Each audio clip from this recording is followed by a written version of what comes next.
Hello everyone, अस्सलाम वालेकुम, welcome and welcome back to my channel. तो कैसे हैं आप सब?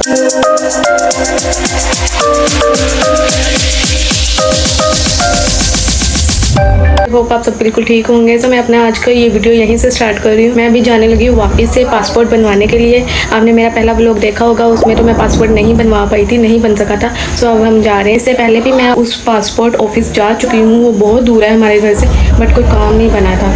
तो फिर हम वापस आ गए थे।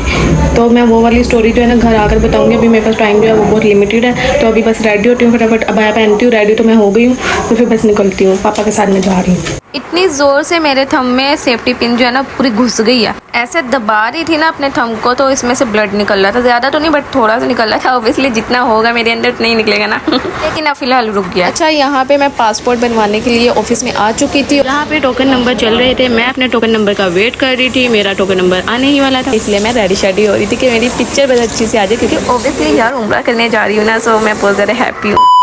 तो अस्सलाम वालेकुम गाइस, फाइनली मैं अभी घर में आई हूँ। अभी हम लोग एंटर हुए हैं। मेरे साथ वहाँ पे मेरा बड़ा भाई और मेरे पापा भी थे, वो भी वहीं पर रहे, मेरे साथ ही रहे, मेरा वेट करते रहे। तो सब कुछ मुझे अकेले अंदर जाकर करना था। मतलब फर्स्ट टाइम था ऐसा कि मुझे स्टैंप वगैरह जो भी कुछ करवाना था पेपर्स में, वो मैंने अकेले करना था। तो मैं बहुत ज़्यादा नर्वस थी, बट सब कुछ बहुत अच्छे से हो गया। और जो उन्होंने पूछा, जैसे जैसे पूछा मुझे, मैंने सब बताया, उन्हें अच्छे से एक्सप्लेन किया। और हम अभी घर आए हैं। और 2 दिन बाद मुझे जो मेरा पासपोर्ट है वो इंशाल्लाह मिल जाएगा। एक होता है अर्जेंट जो होता है वो 7 डेज़ में मिलता है, और एक होता है फास्ट या फास्ट, ऐसा कुछ उसका नेम है। तो वो 2 दिन में मिल जाता है। तो मैंने फास्ट वाला बनवाया, तो वो इंशाल्लाह मुझे 2 दिन में मिल जाएगा बनकर। तो यस, अभी मैं बाय वगैरह उतारती हूँ, थोड़ा फ्रेश होती हूँ, और इस ब्लॉग को भी मैं आज इंशाल्लाह कंप्लीट करूँगी। अच्छा जी, पासपोर्ट बनने के लिए मैं दे आई हूँ, और वहाँ से मुझे ये पेमेंट वाला पेपर मिला। इससे पेमेंट हमने सेंड करनी है वहाँ पे ऑनलाइन। तो जब हम पासपोर्ट ऑफिस से घर आए थे तो लाइट गई हुई थी। फिर मेरा भाई जो है अपने फ्रेंड से पेमेंट जो है वो ऑनलाइन सेंड करवा के आई थी। तो बीच में हालांकि ऐसे भी हालात बन गए थे कि ना, ऐसे हालात बन गए थे कि मैंने कह दिया कि रहने दे, कोई बात नहीं, मैं नहीं जाती। अचानक वाला मेरा प्लान हुआ, और अचानक ही कैंसिल होने के मुकाम पे आ पहुँचा था। तो मैंने ये कह दिया, बट जब नसीब में जो लिखा हो वो तो होकर ही रहता है, चाहे आपको उस चीज़ का इल्म हो या ना हो, है कि नहीं। अच्छा, वो वाली बात मैं आपसे पूरी करती हूँ जो मैंने आपको कहा था कि मैं जब पासपोर्ट ऑफिस से आ जाऊँगी फिर फ्री होकर बताऊँगी। अभी मेरे पास टाइम नहीं है। तो अभी तो हमारा काम बन गया, अल्लाह का शुक्र है। मैं पासपोर्ट बनने के लिए दे आई हुई हूँ। लेकिन जब इससे पहले गए थे ना पासपोर्ट ऑफिस, हालांकि हमारे घर से वो बहुत ज़्यादा दूर है, तो बड़ा भाई मुझे जो पापा को लेकर गए थे बाइक पे, ठीक है। तो अभी हम ऑफिस में पहुंचे ही हैं। तो फिर हुआ क्या, पापा ना वहाँ पे अभी फ़ोटोकॉपी करवा रहे थे मेरे डॉक्यूमेंट्स की, ठीक है। तो वहाँ पे ना उसी टाइम पे चाचू का फ़ोन आ जाता है। पापा मुझे देते हैं कि बात करूँ, तो मैं बात करती हूँ। तो चाचू वहाँ पे कहते हैं कि ना जो टिकट है ना, एक तो पहले नंबर पे ये बात है कि जो टिकट है ना उसमें 5,000 रुपये बढ़ गए हैं, ठीक है। और सेकेंडली वो ये बात कर रहे थे कि जो टिकट है ना कन्फर्म ही नहीं हो रही है। तो मैं अब वहाँ बैठी सोच रही हूँ कि टिकट कंफर्म नहीं होगी, तो मैं पासपोर्ट बनवाने यहाँ आई हुई हूँ, तो इसका क्या फ़ायदा होगा। और एक तरफ से मुझे पहले जब फ़ोन नहीं आया था तो ये टेंशन थी कि यहाँ पे पासपोर्ट जो है वो बन जाए, कि कहीं ऐसा ना हो यहाँ पे भी कोई टेक्निकल इशू हो, कोई प्रॉब्लम हो, कोई इनका भी सिस्टम डाउन हो। तो वैसे वहाँ पर भी ये काम चल रहा था, लेकिन कम था, ठीक है। तो जब मैं पासपोर्ट बनवाने गई थी ना, वो फिर बाद की बात है, मैं बताती हूँ आपको। अब यही बात क्लियर करती हूँ। तो फिर ना मैं वहाँ पे आकर बैठ तो गई टोकन लेने के लिए ना, मैं बैठ गई आकर। और वो जो फोटोकॉपी थी ना, वो भी पापा ने मुझे पकड़ा दी हुई थी कि टोकन के लिए, और मैं बैठ गई हुई थी। फिर मैंने पापा को ना सारी बात बताई कि ना पापा ये बात है, तो ऐसा करते हैं, अभी घर चलते हैं, पासपोर्ट जो है ना वो बाद में देखेंगे, क्योंकि जब टिकट ही नहीं कन्फर्म होगी तो फिर क्या फ़ायदा। तो ना पापा ने भी कहा कि हाँ ठीक कह रही हो, क्योंकि टिकट ही कन्फर्म नहीं होगी तो फिर कोई फ़ायदा नहीं है, मतलब पासपोर्ट बनवाने का भी। और हम बनवा भी वो अर्जेंट वाला रहे थे, बल्कि अर्जेंट वाला भी नहीं बनवा रहे थे। अर्जेंट वाला जो होता है ना पासपोर्ट, वो आपको 7 डेज़ में मिल जाता है। तो हम जो थे ना, हम बनवा रहे थे एक दूसरा होता है। पापा ने बताया था कि 7 दिन से पहले भी अगर कोई मिलता है ना पासपोर्ट, तो वही वाला बनवाना है तुमने ना। मैंने कहा ठीक है, मैं कह दूँगी। तो बहरहाल पापा ने भी फिर यही कहा कि अभी घर चलते हैं, कोई फ़ायदा नहीं है। जब हम घर पहुँचे वहाँ से, अभी इतना लंबा सफ़र करके अभी घर पहुँचे ही हैं, अभी घर पर एंटर भी नहीं हुए हम, तो ना कॉल आ गई दोबारा चाचू की। तो फिर चाचू ने कहा कि 25,000 बढ़ गए हैं टिकट में, और टिकट कन्फर्म मैं करवा दूंगा, पर मुश्किल हो रही है। और ऐसा हो रहा है कि इधर से सब साथ जाएंगे, इधर की फ़्लाइट में टिकट हो रही है, तो वहाँ से जब वापस आएंगे ना तो फिर आयशा की वहाँ पे टिकट नहीं हो रही, इनकी फ़्लाइट में जहाँ जिसमें फुप्पो चाचू भी होंगे। मैं फुप्पो और चाचू के साथ बेसिकली जा रही थी, अगर जाती तो इंशाल्लाह वैसे जा भी रही हूँ, तो उनके साथ जा रही हूँ ना, तो इसलिए उन्होंने कहा कि वहाँ से जो होगी ना फ़्लाइट, वहाँ से जो आएगी तो वो फुप्पो चाचू अलग आएंगे, मेरा अलग होगा। मतलब मैं वहाँ से मदीने से एयरपोर्ट जाऊँगी अकेले, मदीने से एयरपोर्ट का रेंट भी मैंने खुद पे करना है, और फिर वहाँ से फ़्लाइट में भी अकेले ही मैं बैठूँगी और वहाँ से पाकिस्तान तक मैं अकेले आऊँगी। तो पापा ने कहा नहीं, अगर ऐसा है तो अकेले मैं नहीं भेज सकता, तुम ही लोगों के साथ तो भेज रहा हूँ, मतलब फूफा चाचू को बोला ना आप लोगों के साथ ही तो भेज रहा हूँ मैं, तो अगर ऐसे अकेले वाला है तो फिर नहीं, मैं अपनी बेटी को भेजूँगा। और मैंने भी मना कर दिया था, मैंने कहा ठीक है मैं नहीं जा रही, फिर अभी शायद नसीब में ही नहीं है, जब होगा नसीब में तो चली जाऊँगी। मैंने फिर ये बात की और मैंने ये बात को ना छोड़ दिया, मैंने कहा बस मैं जा ही नहीं रही हूँ, इट्स फाइनल, यही मैंने कहा कि अब नहीं मैं जा। फिर मेरे बड़े भाई ने भी यही फ़ाइनल किया, पापा ने भी यही फ़ाइनल किया कि रहने दो, नहीं जाती ये, फिर बाद में चली जाएगी, इसके पैसे वगैरह जो भी कुछ है वो सेव कर लो।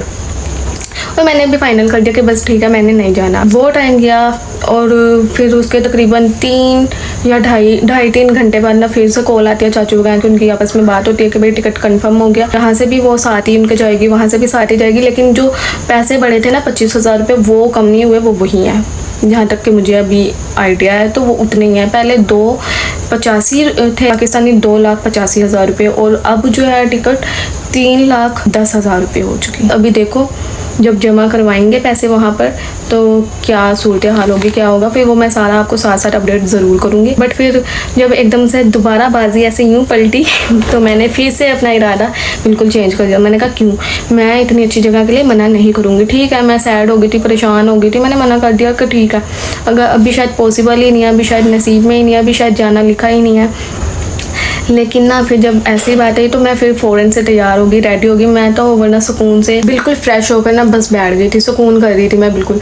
बट दोबारा जब कॉल वगैरह आई ना, पर मुझे इतना ज़रूर यकीन था कि कॉल ज़रूर आएगी और मेरा काम बन जाएगा। मुझे पता नहीं क्यों दिल्ली ऐसी फीलिंग्स आ रही थी कि बस मेरा काम बन जाएगा और मैं जाकर ही रहूँगी अब। और मैंने आपको पिछले व्लॉग में कहा था कि अब जो भी हो जाए मैंने जाकर ही रहना, क्योंकि मैंने सोचा कि जब एकदम से मेरा ये प्लान बन सकता है ना, एकदम से मेरी किस्मत खुल सकती है ना, कि जिसका जाने का कुछ पता ही नहीं कि वो जा रही है नहीं जा रही। हमें यही सबको पता था कि मेरी चाचू और फूफा जा रही है, मेरा तो कहीं नामो निशान ही नहीं था। बस ये 1-2 दिन के अंदर मैं कह रही हूँ कन्फर्म हुई है बात, और इसलिए मुझे मेरा इरादा पक्का था और इसलिए मुझे कन्फर्म पता था कि अभी बेशक ये 3-4 घंटे के लिए मना हो गया, ठीक है मैंने भी वैसे मना कर दिया था, लेकिन मुझे पता था, मुझे मेरे दिल को पता था कि ना मेरी बात बन ही जानी। और मेरे पापा भी मुझे बार बार कह रहे थे कि वो पूरी कोशिश कर रहे थे कि मेरी बेटी जो है ना चले जाए, और मुझे बार बार यही कह रहे थे कि मैं चाह रहा हूँ कि मेरी बेटी ना किसी तरह से ना बस चली जाए चाचू और पप्पो के साथ और वो है जाकर। तो बस फिर सारा काम जो है वो सीधा हो गया और आपके सामने है सब। और पापा ने भरपूर कोशिश की कि मेरा काम जो है ना वो बन जाए, और वहाँ से चाचू ने कोशिश की, यहाँ मेरे बड़े भाई ने भी फुल साथ दिया, फुल सपोर्ट की कि हमें वहाँ इतनी दूर जो ऑफिस है पासपोर्ट का वहाँ 2 दफ़ा लेकर गए, वहाँ से लेकर वापस भी आए, वहाँ हमारा वेट भी किया। तो सबकी एफर्ट्स है कहीं ना कहीं, सबसे ज़्यादा मेरे पापा की एफर्ट है, मैं जो सच बताऊँ आपको। और मैं बहुत ज़्यादा हैप्पी हूँ और मैं ना फिर फटाफट से रेडी होती हूँ दोबारा से, और फटाफट रेडी होती हूँ, फिर बस निकल जाती हूँ ऑफिस के लिए पासपोर्ट बनवाने के लिए। ठीक है जी, तो वहाँ पर लग जाते हैं तकरीबन 3 घंटे। हम 7 बजे वहाँ पहुँचते हैं और 10 बजे तक हम घर वापस आ जाते हैं। तो इस तरह से मतलब 10, सवा 10, साढ़े 10 तक हम घर वापस आते हैं, वहाँ 7, सवा 7 तक पहुँचते हैं, मतलब 7 से 10 तक का ही टाइम रख लो। और इतने में जो मेरा काम होता है वो बन गया होता है, अल्लाह का शुक्र है। और अब पासपोर्ट मुझे 2 दिन में मिल जाएगा। वहाँ पे जाकर मैं बताती हूँ ना कि मुझे ना अर्जेंट वाला पासपोर्ट बनवाना है, वो कहते वो तो 7 डेज़ में मिल जाए। मैंने फिर साथ ही ये कहा जो 7 डेज़ से भी पहले मिल जाए, तो उन्होंने कहा फिर वो तो अर्जेंट नहीं होता, अर्जेंट 7 डेज़ में मिलता है आपको, और एक होता है फास्ट ट्रैक, वो आपको मिलेगा 2 दिन में। तो मैंने कहा मैंने वही वाला बनवाना है। जो अर्जेंट वाला पासपोर्ट था वो बन रहा था 7,500 रुपये में, और वो वाला पासपोर्ट जो था ना, जो अब मैंने बनवाया ना फास्ट ट्रैक पासपोर्ट, वो 12,500 में बना है। ठीक है, अब देखें ये पाकिस्तानी जो है ना, मैं कहती हूँ इनको जहाँ दाव इनका लगता है ना लगा लेते हैं, किसी की मजबूरी का भी खूब खूब खूब फ़ायदा उठाना जानते हैं। बहरहाल मेरा काम तो हो गया, अल्लाह का बहुत शुक्र है, और मेरे माँ बाप की दुआएं, इन सब का साथ, और मैं बहुत ज़्यादा हैप्पी हूँ, बहुत ज़्यादा खुशकिस्मत हूँ। अल्लाह का बहुत शुक्र है। पासपोर्ट 2 दिन में मेरा इंशाल्लाह बन के आ जाएगा। अब मैं आपको वो बताती हूँ, जब मैं अंदर गई थी पासपोर्ट बनवाने के लिए, पहले तो मैंने अपने ना टोकन का वेट किया, टोकन नंबर का वेट किया। जब मेरा टोकन नंबर आ गया तो मैं काउंटर में गई हूँ, काउंटर नंबर 1 पे, ठीक है।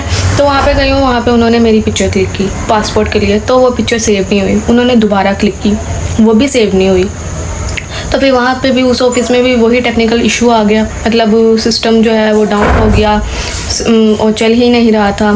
फिर उनका जो कैमरा था ना, वेबसाइट उनकी थी, वो क्लोज़ हो गई, ओपन ही नहीं हुई। फिर काफ़ी ओपन करने की कोशिश की, 5 मिनट तक वो लगातार करते रहे कोशिश। उन्होंने अपने साथ वालों से पूछा, मतलब साथ वाला जो काउंटर था उधर से पूछा कि वेब नहीं ओपन हो रही, तो उन्होंने बोला नहीं। तो फिर वो लगातार रिफ्रेश करते रहे, कोशिश करते रहे, और मैं दुआएं करती रही कि या अल्लाह बस हो जाए, अब मेरा काम जो है ना वो बन जाए। तो जो था, वेबसाइट ओपन होगी, पिक्चर दोबारा उन्होंने 3rd टाइम क्लिक की और वो क्लिक हो गई। तो वो पिक्चर जो थी ना, वो सेट भी उन्होंने जैसे वो सेट कर रहे थे ना फ्रेम में, वो सेट हो गई। तो फिर उन्होंने थोड़ी सी और इन्फॉर्मेशन वगैरह पूछी, जैसा कि पासपोर्ट आप फर्स्ट टाइम बनवा रही हो या सेकंड टाइम। फिर मेरा नेम पूछ लिया, फिर मुझसे थंब लगवाया एंड फिंगर लगवाई, दोनों हैंड्स की ना, बस इतना ही करना था वहाँ पर। और मेरा फ़ोन नंबर जो था वो उन्होंने, मतलब मेरा नहीं, उन्होंने फ़ोन नंबर पूछा तो मैंने अपना ही दे दिया। मतलब मुझे बहुत ज़्यादा ना परेशानी हो रही थी, समझ ही नहीं आ रहा था, कन्फ्यूज़न इतनी हो रही थी कि किसका दूँ। मम्मा का भी मुझे आता है, पापा का नहीं आता वैसे, हाँ पापा का नहीं आता, मम्मा का आता है, भाई का आता है, और काफ़ी नंबर मुझे याद है, बट मुझे ना नहीं समझ आई थी। तो मैं अपना नंबर दिया, और अपना भी नंबर मैं बीच में रुक गई थी, मतलब मुझे पता ही नहीं चल रहा कि मैं आगे बोलूँ। उन्होंने लिख लिया हुआ इतना, वो मेरा फेस देख रहे, वेट कर रहे हैं कि आगे मैं नंबर बताऊँ, और मैं चुप बैठी हूँ। इस तरह का माहौल था। अच्छा, बहरहाल फिर वहाँ से जो मुझे उन्होंने डाटा दिया, वो सारा डाटा जो था ना मैंने उनसे लिया, और बाहर मुझे सबमिट करवाना था। आप जैसे जब वहाँ जाते हैं ना, आपको आइडिया हो जाता है कहाँ क्या करना है, कैसे करना है, आपको सब खुद ब खुद पता चल जाता है। बाहर ही टेबल था, उधर सबमिट करवाना था, बल्कि सबमिट नहीं करवाना था, वहाँ से स्टेपलर करवाना था वो सारे ना पेपर्स को। फिर वहाँ से पेपर्स स्टेपलर करवाएं, वहाँ पे भी एक टोकन नंबर मिलता है, वहाँ पे हम वेटिंग एरिया बनाए, वहाँ पे बैठ के वेट करो, जब आपका टोकन नंबर आ जाए तो एक रूम बना है, उधर पे जाओ, उधर पे वो सारे पेपर्स जो हैं वो सबमिट करवाने होते हैं, एंड दैट्स इट। और वहाँ पे भी वो कुछ क्वेश्चंस वगैरह पूछ सकते हैं। एक तो उन्होंने मेरा पासपोर्ट मांगा था और आईडी कार्ड मांगा था। जगह मैंने जो है ना वो चेंज कर लिया, क्योंकि वहाँ पे चल रही है मोटर रोड भी, हमारी मोटर का ना भाई शोर बहुत ज़्यादा होता है, तो इस वजह से मैंने जगह जो है वो चेंज कर। तो उम्मीद करती हूँ अब आपको मेरी आवाज़ यहाँ पे भी क्लियर ही आ रही होगी, ठीक है। अब मैं आपको बताती हूँ कि जब मैं उस रूम में जाती हूँ ना, वो मेरे से सबसे पहले तो पासपोर्ट मेरा मांगते हैं, और मेरा मतलब ओल्ड वाला पासपोर्ट मांगते हैं, और मेरा आईडी कार्ड मांगते हैं, ठीक है। मैं उनको वो देती हूँ, और उसके साथ साथ ही ना वो पेपर्स भी जो मैंने स्टेपलर बाहर से करवाए होते हैं। तो फिर जब मैं ये सारी चीज़ें उन्हें दे देती हूँ, फिर वो ना मुझसे पूछते हैं क्या करती हैं आप। मैं उन्हें बताती हूँ कुछ भी नहीं, मैं घर में होती हूँ, फ्री होती हूँ। फिर वो मुझसे पूछते हैं कि पापा क्या करते हैं आपके, तो मैंने उनको पापा का अपने बताया। फिर वो मुझसे पूछते हैं कि आपकी कास्ट क्या है, फिर मैं उन्हें अपनी कास्ट बताती हूँ। फिर वो मुझसे पूछते हैं कि आपकी पैदाइश तो लाहौर की है ना, तो मैं बोलती जी जी बिल्कुल, मेरी पैदाइश लाहौर की भी है, एंड दैट्स इट, बस इतना ही। फिर वो जो मेरा पासपोर्ट है ना पुराना वाला, उसमें स्टैंप लगाते हैं, एंड मुझे मेरा पासपोर्ट एंड आईडी कार्ड जो है वो मुझे वापस दे देते हैं, और जो वो पेपर्स होते हैं वो अपने पास सबमिट कर लेते हैं। और उनमें से एक पेपर मेरे पास होता है जो होता है पेमेंट का। पेमेंट हमने ऑनलाइन करनी होती है, और हाँ जहाँ पे मेरी पिक्चर क्लिक हुई थी ना, उन्होंने भी पूछा था कि आपने कोई पेमेंट वगैरह की है। मैंने बोला था नहीं, पेमेंट हम ऑनलाइन करेंगे।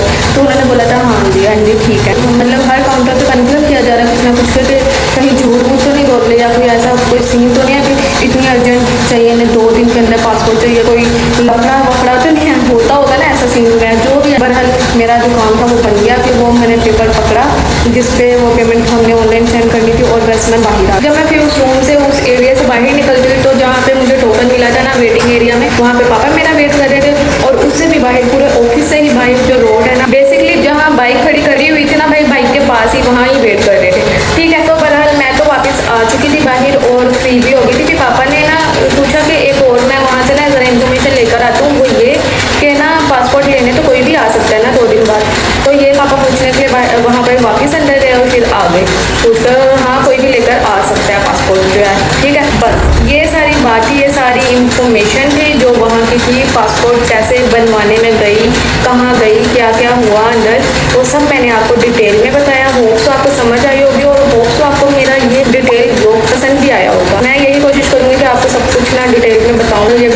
करूँगी कि मैं आपको सारा बताऊँ कि एक इंसान का के पर पर्सन कितना बजट होना चाहिए आपका उम्रे के लिए, ठीक है जी। तो दुआओं में मुझे याद रखिएगा। मिलते हैं हम नेक्स्ट वीडियो में। अब जो हमारा नेक्स्ट व्लॉग होगा वो इंशाल्लाह शॉपिंग के ऊपर होगा, और पासपोर्ट जब आएगा वो तो मैं आपको बता ही दूँगी। बट अब जो नेक्स्ट हमारा व्लॉग होगा, जो मेरा नेक्स्ट व्लॉग होगा वो शॉपिंग के ऊपर ही होगा। तो होप सो आपको वो भी व्लॉग जो है मेरे पसंद आएंगे। चैनल को अभी तक सब्सक्राइब नहीं किया तो कर लीजिए, और दुआओं में मुझे याद रखिएगा। मैं भी आपको दुआओं में याद रखूँगी। जब कन्फर्म हुआ था ना कि मैं भी जा रही हूँ, तो टोटल 18 दिन थे पीछे, ठीक है। अब उसमें भी तीन दिन तकरीबन निकल चुका है, तो अब पीछे मेरे पास 15 दिन है शॉपिंग के लिए। तो वो मैं करूँगी 15 दिन में। तो जो मैं फिर लूँगी फिर वो आपके साथ शेयर करूँगी, आपको भी बताऊँगी क्या क्या इंपॉर्टेंट है उम्रे के लिए। मुझे अभी खुद भी नहीं पता, तो मुझे भी मम्मा बता रही हैं, सब बता रहे हैं। तो जैसे जैसे जो कुछ मैं लूँगी खरीदूँगी तो सब आपके साथ शेयर करूँगी। सो भाई मैं अपनी जगह पे वापस आ चुकी हूँ, क्योंकि मोटर जो थी वो बंद हो गई थी, ठीक है जी। और मेरी आज की वीडियो भी यहीं तक थी। मैंने अपनी तरफ से पूरी कोशिश की है कि डिटेल्ड वीडियो बना सकूँ एक, ताकि आपको ना जो पाकिस्तानी अवाम है ना उनको पता चल सके कि कितना बजट आपका होना ज़रूरी है कि पर पर्सन उम्रे की अदायगी कर सके, या उम्रा अदा कर सके, या उम्रे पे जा सके, ठीक है जी। तो मैं ज़रूर आपके साथ सब कुछ शेयर करूँगी। और इसके अगला जो व्लॉग आने वाला है ना मेरा, वो होगा उम्रा शॉपिंग के हवाले से। सो वो मिस मत करिएगा। और उसके नेक्स्ट व्लॉग तो आपको पता है ओब्वियसली उम्रा के होंगे इंशाअल्लाह ज़वजल। सो मेरे वो व्लॉग मिस ना हो जाए, इसलिए मेरे चैनल को अभी के अभी सब्सक्राइब कर लीजिए। मिलती हूँ नेक्स्ट वीडियो में, उम्रा शॉपिंग वीडियो में इंशाअल्लाह ज़वजल। सो जब तक मुझे अपनी दुआ में याद रखिएगा, मैं आपको अपनी दुआ में याद रखूँगी इंशाअल्लाह। अल्लाह हाफिज़।